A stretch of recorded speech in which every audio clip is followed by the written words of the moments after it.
लेकिन बांग्लादेश में जो स्थिति बनी है वो कहीं न कहीं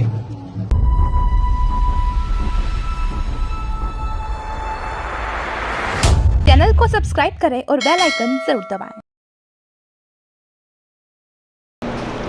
सलमान खुर्शीद के बाद बाप पार्टी के सांसद राजकुमार रोत का विवादित बयान। बोले, भारत में भी होंगे एक दिन बांग्लादेश जैसे हालात। बांसवाड़ा। राजस्थान के बांसवाड़ा जिले के अंतर्गत विश्व आदिवासी दिवस के अवसर पर एक जनसभा को संबोधित करते हुए कांग्रेस नेता सलमान खुर्शीद के विवादित बयान के बाद बांसवाड़ा डूंगरपुर लोकसभा क्षेत्र के सांसद राजकुमार रोत ने भी भारत में हालात बांग्लादेश जैसे होने की बात कही है। उन्होंने कहा कि देश में जिस तरह हालात है इससे यह डर लगने लगा है कि कहीं आने वाले समय में भारत की स्थिति भी बांग्लादेश जैसी न हो जाए। बांसवाड़ा में विश्व आदिवासी दिवस के अवसर पर आयोजित कार्यक्रम के दौरान उन्होंने कहा कि देश में धर्म और राजनीति जाति हावी होती जा रही है, जिससे के चलते अभी समाजों में डर फैल गया है और यहाँ के लोग भयग्रस्त हैं। इससे अंदेशा जताया जा रहा है कि जिस प्रकार अभी बांग्लादेश के हालात उत्पन्न हुए हैं, कहीं आने वाले समय में भारत में भी ऐसे हालात उत्पन्न न हो जाएं। इसके लिए भारत आदिवासी पार्टी और अन्य पार्टियों के द्वारा भारतीय जनता पार्टी एवं एनडीए गठबंधन के नेताओं से धर्म और राजनीति नहीं करने का आह्वान किया है। इस अवसर पर क्या बोले राजकुमार रोत, देखें उन्हीं की जुबानी एक खास खबर। समाज को यही संदेश है कि हमें हमारे इतिहास को समझना पड़ेगा, हमारे पूर्वजों के बलिदान को, उनके त्याग को, उनके संघर्ष को समझने पड़ेगा। आज विश्व आदिवासी दिवस मनाया जा रहा है। 1994 के अंदर यूएन द्वारा विश्व आदिवासी दिवस घोषित किया गया और आज 2024 के अंदर हम विश्व आदिवासी दिवस मना रहे हैं। हमें उस इतिहास में जाते हैं कि विश्व आदिवासी दिवस क्यों घोषित किया गया। 1994 में यूएनओ ने, विश्व के सारे देशों ने मिलकर विचार किया कि जो प्रकृति के बीच में, कुदरत के बीच में, जल जंगल जमीन के बीच में अगर रह रहा है आदिवासी समुदाय रह रहा है और प्रकृति का भी कहीं न कहीं दोहन हो रहा है विकास के नाम पे, साथ साथ आदिवासियों का विस्थापन हो रहा है, तो यूएनओ ने चिंता जाहिर की कि इस विश्व को बचाना है, मानव जीवन को बचाना है तो आदिवासियों को सुरक्षित रखना पड़ेगा। आदिवासी सुरक्षित रहेगा तो ही जल जंगल जमीन बचेगा और जल जंगल जमीन बचेगा तो शुद्ध पानी, शुद्ध वातावरण रहेगा, शुद्ध ऑक्सीजन मिलेगी। इसी कारण से यूएनओ ने विश्व आदिवासी दिवस घोषित किया गया था।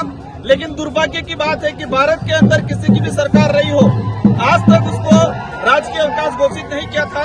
इस संगठन की मेहरबानी है कि हमने 2016 से लेकर 17 तक संघर्ष किया और 2018 के अंदर वसुंधरा गवर्नमेंट थी, हमने मजबूर किया उस गवर्नमेंट को कि विश्व आदिवासी दिवस यूएनओ ने घोषित किया, आपको उसको मनाने में, उसको राजकीय अवकाश घोषित करने में क्या दिक्कत है। 2018 के अंदर वसुंधरा गवर्नमेंट ने इसको ऐच्छिक अवकाश घोषित किया और मुझे खुशी है इस बात की कि मैं 2018 में विधायक बन के गया और 2018 में विधायक बन के गया। 2019 में अशोक गहलोत की सरकार थी, हमने शर्त रखी क्या विश्व आदिवासी दिवस को राजकीय अवकाश घोषित किया जाए राजस्थान के अंदर और 2019 के अंदर राजकीय अवकाश घोषित हुआ और आज पूरे देश के अन्य राज्यों में भी विश्व आदिवासी दिवस का राजकीय अवकाश घोषित किया जा रहा है। सरकार दिल से नहीं मना रही है। राजस्थान के अंदर हम देखें, राजस्थान के अंदर 12-13% आदिवासी समुदाय, राजस्थान के मुख्यमंत्री जी को आज इस आदिवासी समुदाय के बीच में आना चाहिए था, विश्व आदिवासी दिवस मनाना चाहिए था, आदिवासियों के हक अधिकार, उनकी समस्या को समझना चाहिए था, लेकिन वो आज इस दिवस को नहीं मना रहे हैं। इससे ये क्लियर हो रहा है कि वर्तमान सरकार आदिवासी समुदाय को लेकर, उनके हक अधिकार को लेकर चिंतित नहीं है। लेकिन ये बात हम समझ रहे हैं, आने वाले समय में जोरदार तरीके से इसका जवाब दिया जाएगा, तो पड़ेगा। लेकिन बांग्लादेश में जो स्थिति बनी है वो कहीं न कहीं हमारे सबके लिए दुखद है और भारत के अंदर भी वर्तमान जो सरकार है, मैं सदन के अंदर हूँ, देश का सर्वोच्च सदन है, हमने भी कहा है कि लोकतंत्र जनता की भावना के अनुरूप काम करो क्योंकि देश हमारा सबका है। अगर हम जातियों में बांटने का काम करेंगे, धर्मों की लड़ाई लड़वाना चाहेंगे तो आने वाले समय में बांग्लादेश के जैसे हालात हमारे देश में भी हो सकते हैं। मानव से नफरत करना शुरू कर देगा। हम नहीं चाहते, मानव सबसे बड़ा धर्म है, प्रकृति सबसे बड़ा धर्म है, उस आधार पे कोई भी सरकार हो वो काम करे।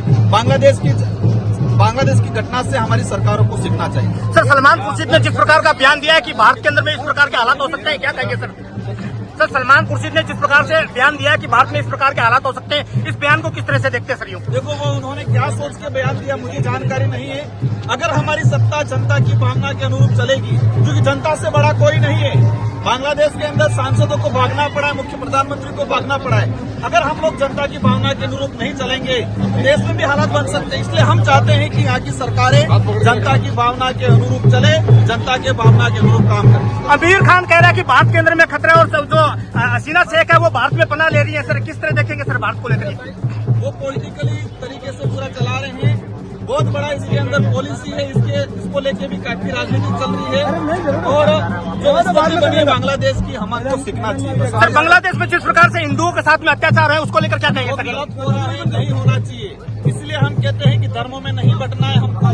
मानव धर्म सबसे बड़ा धर्म है, क्योंकि वहाँ पर धर्म को लेकर जहर, जो देश आज भारत के अंदर भी धर्म के नाम से जहर फैला रहे हैं। तो हम चाहते हैं ये देश हमारा है, इसमें सभी धर्म, सभी जाति, सभी समुदायों के लोग रहे।